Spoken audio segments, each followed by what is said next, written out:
So what are macronutrients? Are they important to track? What are the optimal ratios for fat loss or building muscle? In today's video, we're going to cover everything you need to know about macros. I also broke this video up with timestamps so you can easily watch the portions you're interested in and go ahead and skip the stuff that you already know. So let's go ahead and jump right into the video.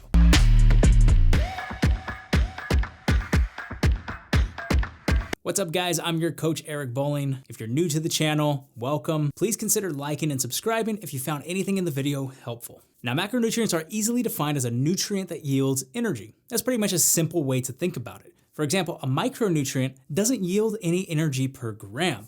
Therefore, we're not going to cover them in this video. The main macronutrients are protein, carbs, fats, and ethanol. Now protein and carbs both yield 4 calories per gram, and fat yields 9 calories per gram, more than double that of both protein and carbs. And we also have ethanol, which yields 7 calories per gram. However, the body doesn't process these the same way, so we won't look much into this in today's video. Now you might be asking which macronutrients are essential. If you thought ethanol, you're an alcoholic. The real answer, the proteins and fats. Surprisingly, they're the only macronutrients you need. Carbohydrates are non-essential, meaning you could live without them and not necessarily suffer any adverse health effects.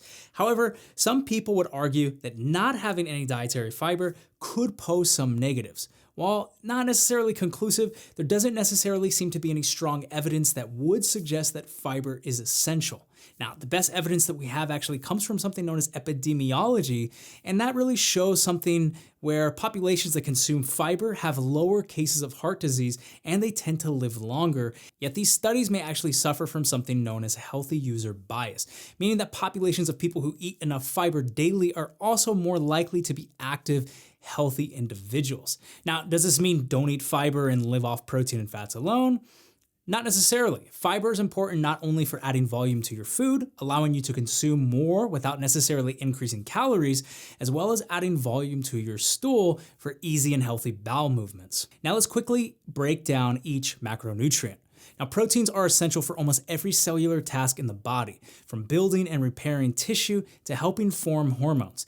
Name some task in the body and protein in some way, shape, or form will be required for that task. Now, the word protein actually comes from the word proteos, meaning primary or first place. So it's just a very easy way for you guys to remember that you should prioritize protein. From a nutrition perspective alone, if you want to build muscle mass, you need to be synthesizing more protein than you're breaking down. An easy way to ensure this is to aim for 30 to 40 grams of protein 3 to 5 times per day. If you want to lose fat, in general, you should aim for 1.8 to 2.8 grams per kilogram of body weight. Now, the range of this depends on a few factors, such as the type of training you're doing, as well as how lean you are. Now, there's some good evidence that seems to suggest the leaner you get, the more protein you may want to consume during times of being in a deficit to assure you don't lose any muscle mass. Now, if you're sitting above 15% body fat, this isn't really something that you have to worry about. Now, protein is also important for fat loss for a couple of reasons. Number one, something known as TEF, which is the thermic effect of food. Now, this is pretty much how many calories does your body burn to consume the calories that or to process the calories that you're having. So for protein, it's roughly 30%. Now, eating enough protein will also help you to build muscle mass and recover faster. This will not only help you increase your metabolism, helping you to burn more calories naturally, it will also help you to train harder, meaning you can burn more over time. If you need a summarized take-home message, it's this. If you're skipping out on protein, you're skipping out on results. Now, fats are essential for hormone production, increasing your satiety, and also providing energy in the absence of carbohydrates. Now, we can't live without fats, as they are the main macro responsible for building hormones and assisting protein in doing their job. Now, a lot of people who suffer from low sex hormones can also fix this simply by increasing their fat intake. One common mistake, especially amongst females, is not consuming enough fats. Now, some signs you are low on your healthy fat intake can range anywhere from low sex drive, dry and cracked skin, and even irregular periods. I find that women in general do much better on a lower carb approach and focusing more on higher fats and just getting enough protein. Now, when we talk about carbs, easy way to remember them is they're kind of like the cool kid in school that doesn't really do much, but everyone just kind of likes them, right? You see, they're mainly going to provide you with energy now or energy later. And they come in two forms. You have glucose, which is like your blood sugar. That's kind of like your rapid energy source. And then you also have something known as glycogen, which is the stored form of carbohydrates that's going to be staying in your tissue and in your liver. Now, if carbohydrates are not used, they will be stored as fat. Now, when we talk about carbohydrates, there are many different types, and we primarily break them into multiple groups such as starches, sugars, and fibers. Now, carbs are also looked at in terms of how fast they raise your blood sugar and insulin. Now, these can be measured by looking at something known as the glycemic index and the insulin index charts. Now, some carbs like pure table sugar will raise your blood sugar levels faster than something like a more complex starchy carb, such as like a sweet potato. However, we have to keep things in context. Just because something raises your blood sugar doesn't necessarily mean it's a bad thing. So just to give you an example, if you're an athlete and you just finished a tough workout, I mean, heck, you don't even have to be an athlete. Let's say you finish a tough workout. Your simple sugars like white rice, those things are going to quickly raise your blood sugar to help you to recover the glycogen storages that you've already expended. So in a situation like that, it can actually be helpful. However, if you're a type 2 diabetic, it might not be the best thing as it's going to make your blood sugar levels spike pretty quickly, and that's also going to mean a big insulin spike. So now let's look at how to prioritize macronutrients. We have to ask the question, do you want to lose fat? Do you want to build muscle? Do you want to increase athletic performance? You have to be very clear with the goal. Being clear on the goal is so important. Some people think that they can accomplish all of the above, and it's not necessarily true.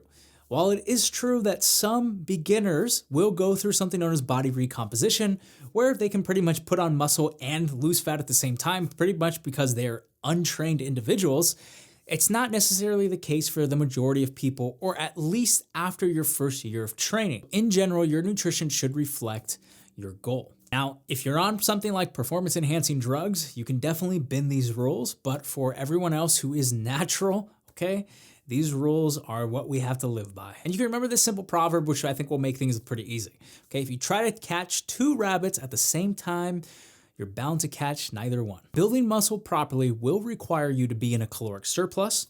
In this phase, you can technically rely on less protein, aiming for the lower end of 1.8 grams per kilogram of body weight, and allocate more calories to carbohydrates. This will essentially allow you to train harder and perform more hypertrophic style workouts. This will allow you to eat the minimum amount of protein you need to build muscle, while also allowing you to put more calories towards carbohydrates. Now, this is only applicable if you are resistance training and in a hypertrophy style phase. Strength training and regular gym going can do with less carbs. Now, fat should stay at their bare minimum requirement for health and hormone production, which is roughly around the 0.5 gram per kilogram of body weight. If you are doing a lower carb approach, make sure to eat about 30 to 60% of your calories from fat, as that is going to be your main source of energy.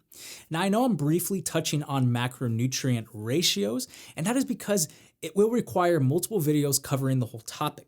So if there are more specifics you would like to know, please just let me know in the comments. Now, when it comes to dieting, choose the one you can adhere to the most. I can't stress this point enough.